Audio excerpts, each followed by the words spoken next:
nervous, very, very dreadfully nervous I had been and am.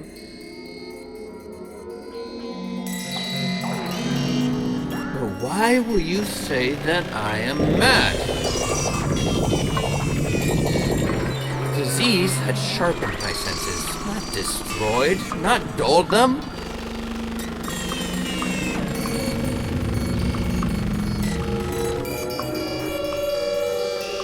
Above all was the sense of hearing acute. I heard all things in the heaven and in earth, and I heard many things in hell.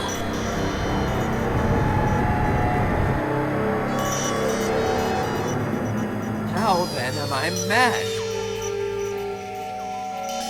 Hearken and observe how healthily, how calmly I can tell you the whole story.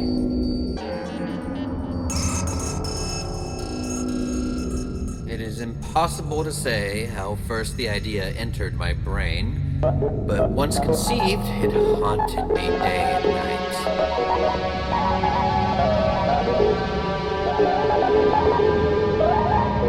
Object there was none. Passion there was none. I loved the old man. He had never wronged me. He had never given me insult. For his gold I had no desire.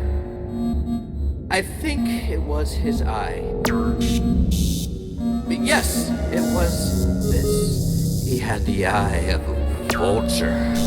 A pale blue with a film over it.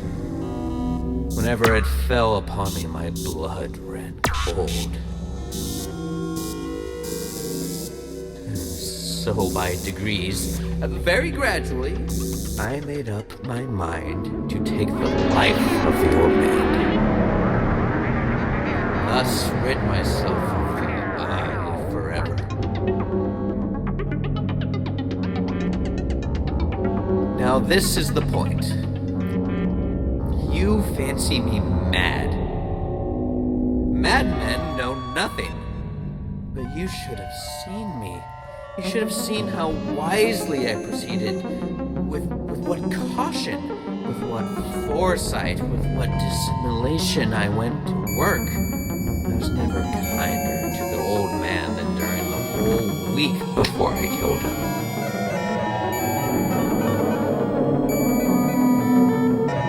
And every night, about midnight, I turned the latch of his door and opened it. Oh, so gently.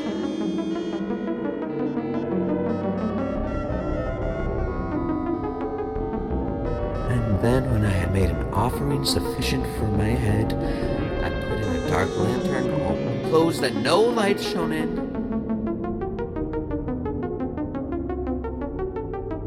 And then I thrust in my head.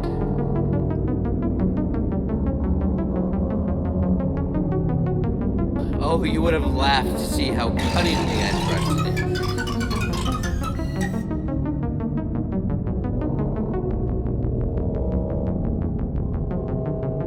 I moved it slowly, very, very slowly, so that I might not disturb the old man's sleep.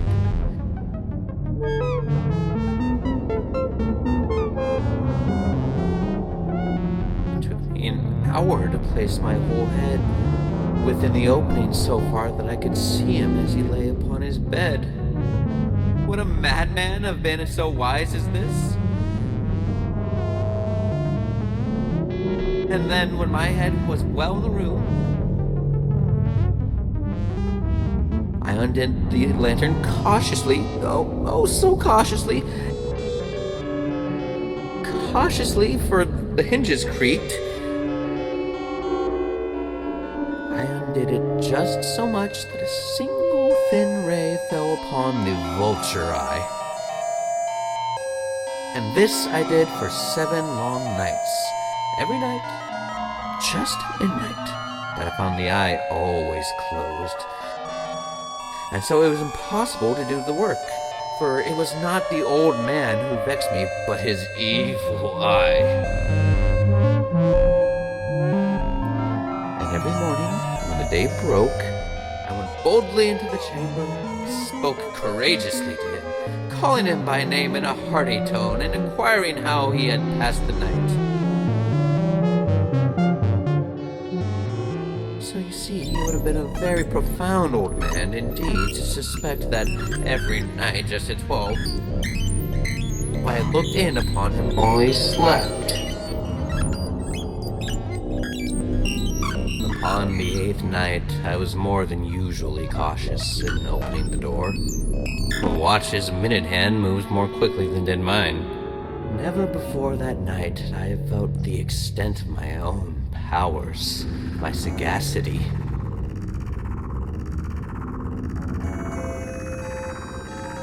I could scarcely contain my feelings of triumph. To think that there I was, opening the door little by little, and he had not even to dream of my secret deeds or thoughts.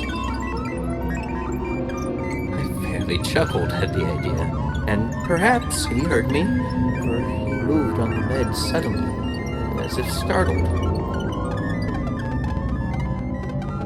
Now you may think that I drew back, but no. His room was as black as pitch with a thick of darkness. For the shutters were closed and fastened through fear of robbers. And so I knew that he could not see the opening of the door, and I kept pushing it on steadily. I had my head in, and was about to open the lantern when my thumb slipped upon the tin fastening, and the old man sprang up in bed, crying out, "Who's there?" I kept quite still and said nothing. For a whole hour I did not move a muscle. And in the meantime I did not hear him lie down. He was just sitting up in the bed listening, just as I had done night after night, hearkening to the death watches in the wall.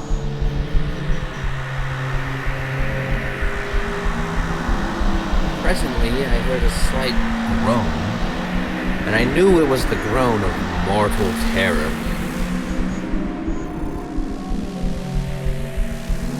It was not a groan of pain or grief. Oh, no.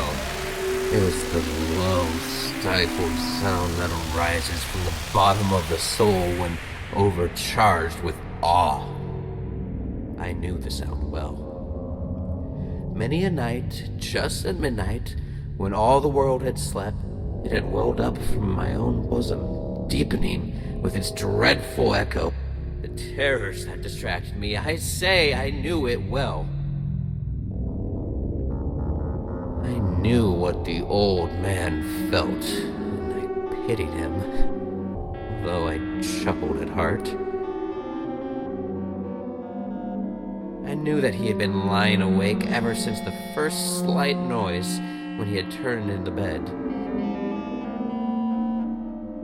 His fears had been ever since growing upon him. He had been trying to fancy them causeless, but could not. He had been saying to himself, "It is nothing but the wind in the chimney.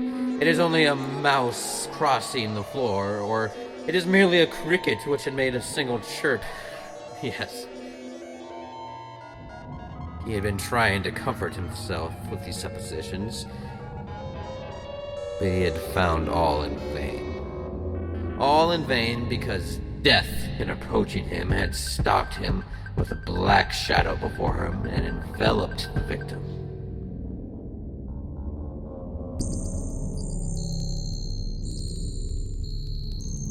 And it was the mournful influence of the unperceived shadow that caused him to feel, although he never saw nor heard, to feel the presence of my head within the room.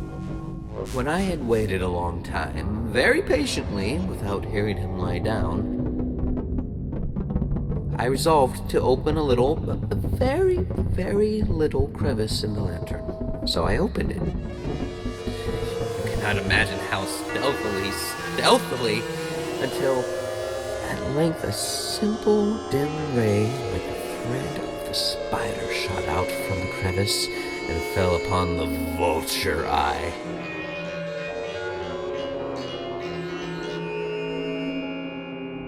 It was open. Wide open. And I grew furious as I gazed upon it. I saw it with perfect distinctness.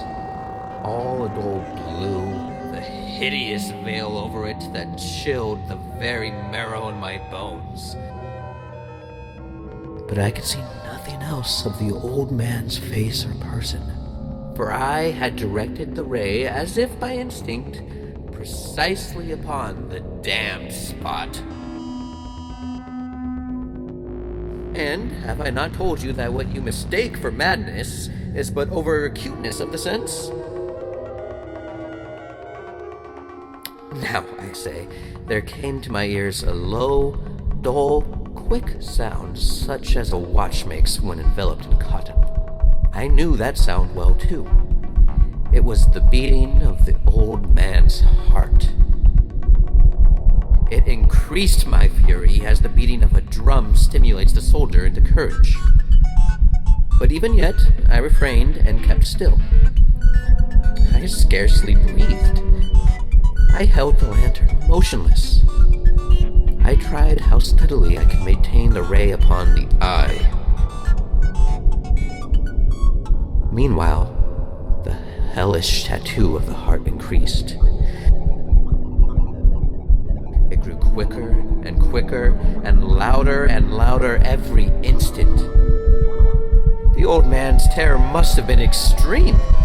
It grew louder, I say, louder every moment. Do you mark me well? I have told you that I am nervous. So I am. And now, at the dead hour of the night, amid the dreadful silence of that old house, so strange a noise as this excited me into uncontrollable terror. Yet, for some minutes longer, I refrained and stood still. But the beating grew louder.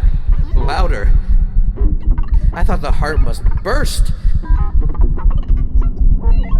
Anxiety seized me. The sound would be heard by a neighbor. The old man's hour had come.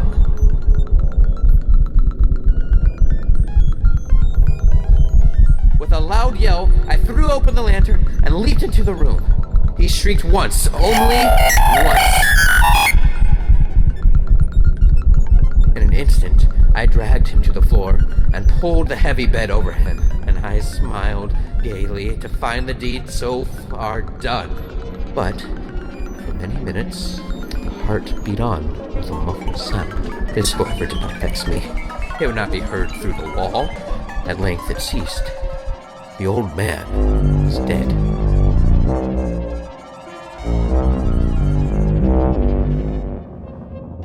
I removed the bed and examined the corpse. Yes, he was stone dead. I placed my hand upon his heart and held it there for many minutes. There was no pulsation. He was stone dead. His eye would trouble me no more.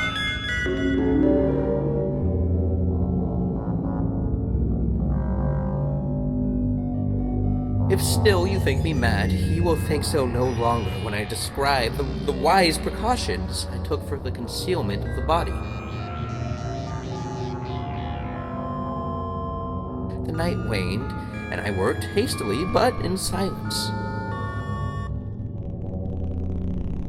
First of all, I dismembered the corpse.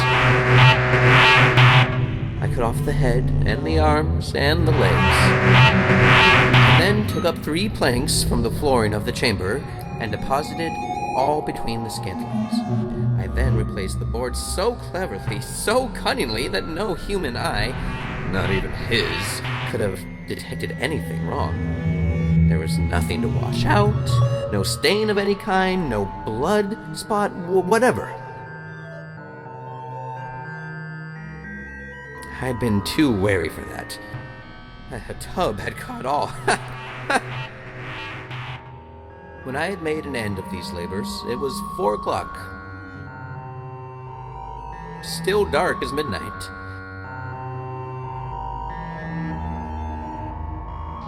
As the bell sounded the hour, there came a knocking at the street door. I went down to open it with a light heart, for what had I now to fear? There entered 3 men who introduced themselves with perfect suavity as officers of the police. A shriek had been heard by a neighbor during the night.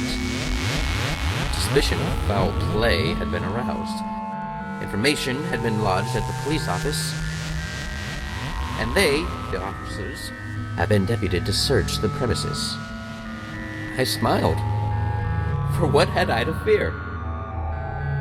I bade the gentleman welcome. The shriek, I said, was my own in a dream. The old man, I mentioned, was absent in the country. I took my visitors all over the house. I bade them search. Search well. I led them at length to his chamber. I showed them his treasures, secure, undisturbed. In the enthusiasm of my confidence, I brought chairs into the room and desired them here to rest from their fatigues, while I myself, in the wild audacity of my perfect triumph, placed my own seat upon the very spot beneath which reposed the corpse of the victim. The officers were satisfied. My manner had convinced them. I was singularly at ease. They sat, and while I answered cheerily, they chatted of familiar things. But ere long, I felt myself getting pale and wished them gone. My head ached. I fancied a ringing in my ears. But still they sat and still chatted. The ringing became more distinct. It continued and became more distinct. I talked more freely to get rid of the feeling.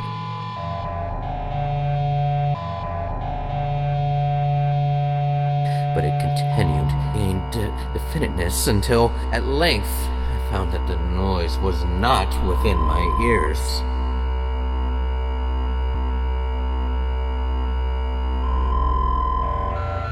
No doubt I now grew very pale, but I talked more fluently and with a heightened voice. Yet the sound increased.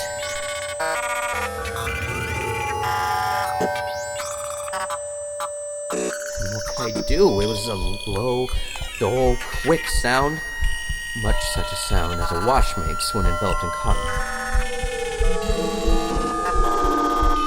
I gasped for breath, and yet the officers could have wept. I talked more quickly, more vehemently, but the noise steadily increased. I arose and argued about trifles in a high key and with violent gesticulations, but the noise steadily increased. Why would they not be gone? I paced the floor to and fro with heavy strides, as if excited to fury by the observations of the men, but the noise steadily increased. Oh God, what could I do? I foamed, I raved, I swore. I swung the chair upon which I had been sitting and grated it upon the boards, but the noise arose over all and continuously increased. It grew louder, louder, louder. And still the men chatted pleasantly and smiled. Was it possible they heard not? Almighty God, no, they heard! They suspected, they knew! They were making a mockery of my horror. This I thought, and this I think. But anything was better than this agony. Anything was more tolerable than this derision. I could bear the hypocritical smiles no longer. I felt that I must scream or die. And now, again, hark! Louder! Louder! Louder! Louder! Villains! I shrieked.